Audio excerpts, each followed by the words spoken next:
Hey everyone, it's Mike Andes, landscapebusinesscourse.com, and today we're going to be talking about the 2 numbers you must know in your lawn care landscape business, really any home service business that has labor as a part of what you do. So the first thing is, like, hey, look, everyone says you need to know your numbers, What does that really mean? Like, what numbers do I need to know? Like, we spend a lot of time even at Augusta Lawn Care every single month filling out a scorecard with a whole bunch of numbers, because it's so important to know your numbers and know exactly what your business is doing to be able to make good decisions for the future of the business. But today I'm going to give you 2 numbers you must know. I'm going to show you how to calculate them, and I'm actually going to give you the range or number that I want you to be shooting for when it comes to these numbers. Now, both of these numbers have to do with labor. The reason for that is because labor is the biggest variable expense in most of our businesses, and pretty much all of our businesses.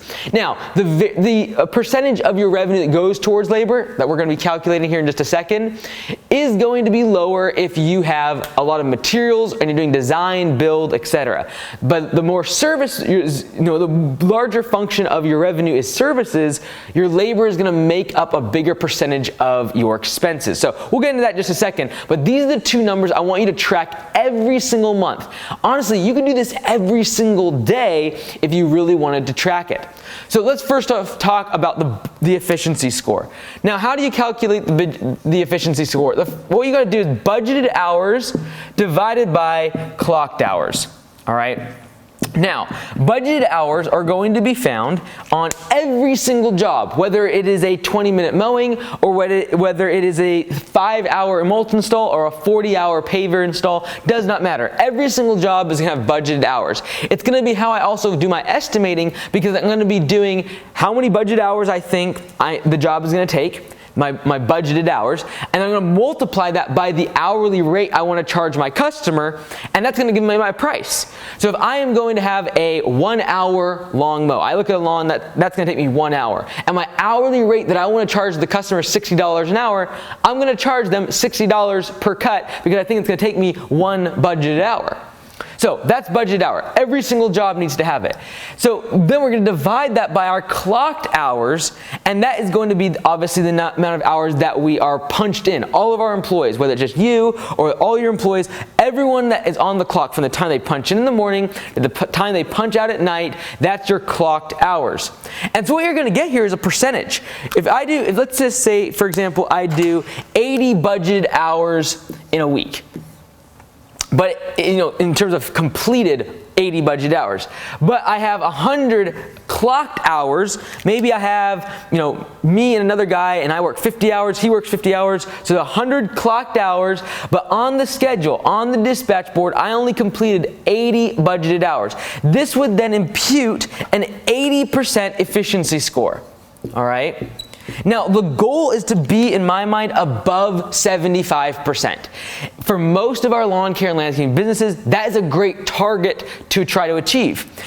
Because the reason is if I was perfectly efficient, and the reason I call this the efficiency score, if I was perfect and I had no waste whatsoever, I would have budget hours equal to clocked hours. But that's almost impossible, because I have drive time, I gotta load up materials, I gotta have team meetings, I've gotta go fuel up all my equipment in my truck, and so I'm going to have wasted time, but my goal is to keep that under 25%.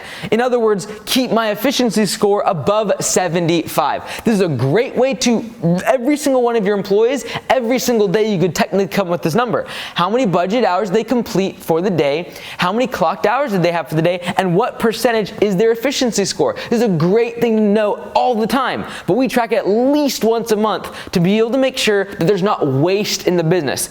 If this efficiency score is like 60, 65%, or 50 or 55%, you better believe that you are either not putting enough budgeted hours on, or you're massively inefficient when it comes to waste. You're driving around, you don't have a dense route for your mowing route, you're spending too much time fueling up and getting things ready in the morning, guys are lily-dallying, not being efficient, and a lot of these problems that we're talking about today when it comes to labor get fixed by pay for performance, where they actually get paid by how many budget hours they complete in a day, and the higher the score is, the more money they make. So check out Landscape Business Course for more on P for P. pay for performance. Now, the other number that you must know in your business when it comes to labor and making sure that you are efficient and profitable is your labor expense as a percentage of revenue. So how do you figure this out? Well, we already know what our total revenue for the month is going to be. So what we're going to do is to total revenue, and this could be, again, for the month, for the week, or even for the day, the total revenue that's collected is going to be down here. Now, on the top here, we're going to put our labor expense. So labor expense. And this is literally how much money went out of your pocket as the employer into the pocket of the employee, all right? Labor expense as a percentage of total revenue. Now, I get really nervous when this number gets above 40%, okay? So let me just really quickly write down here at the bottom what my goals or my targets are. So here, I want to be less than 75%. Greater than 75%. I want to be in terms of my efficiency score. And over here, I don't want this to be greater than 40%. Okay? Now, you might have this really low at like 20%, again, if you have a lot of materials and supplies and you're doing big design build, because your total revenue is going to be inflated and your labor expense is going to be a smaller percentage of your revenue. But for most of us, as a rule of thumb, try to get this under 40%. Now, a lot of us are going to be between 40 and 50%. If we're just getting started, maybe you're just getting your business going, you're not going to have a very efficient route. You don't have, 10 customers in one neighborhood, you only have 1 or 2. That's going to cause your labor expense as a function of revenue to go up.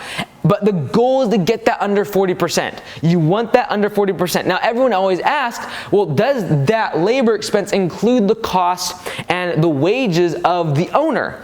It does, and it should, if the owner is out in the field working.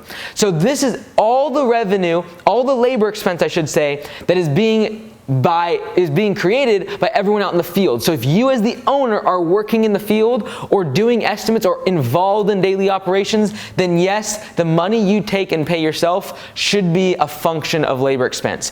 Obviously, not the dividends that you take as part of profit sharing, as part of being an owner and owner distributions, but if you're giving yourself a salary or if you are working in the field, you'll need to include your labor expense here. Otherwise, it's going to look really, really low. And I just did someone the other day. He has 1 employee and himself, and his labor expense to total revenue was like 12%. Well, the reason is because he had 1 employee, he did $27,000 in revenue, but his labor expense was 12% because he wasn't paying himself on a per hour basis and did not include his wages in the labor expense. However, he is working out in the field and doing a lot of the actual labor. So he would need to include that as a function of labor expense. These are 2 numbers that are pretty in depth, but I promise you, these are the variable expense numbers you need to know, and that's our own labor. Being able to track it, make sure it is efficient, and making sure that as a percent of your revenue, you're not consistently going above 40%. Now, if you're about 45, 50%, what can you do? You can absolutely become more efficient. You can make sure you have a more your route is more dense. You can make sure that you're not spending and wasting time in the morning getting your crews set up. You can make sure that you schedule things closer. You can make sure that your estimator isn't traveling 3 hours to a different property. Restrict how far you're driving away from your shop. These are all things you can do to increase your efficiency and reduce your labor expense as a function of revenue. This is not fun or exciting. This is not trucks or equipment. Most people will not want to watch this video, but if you want to build a successful business with employees and scale it up and grow, these are the type of numbers you must know. I'm Mike Andes, landscapebusinesscourse.com. We'll see you tomorrow.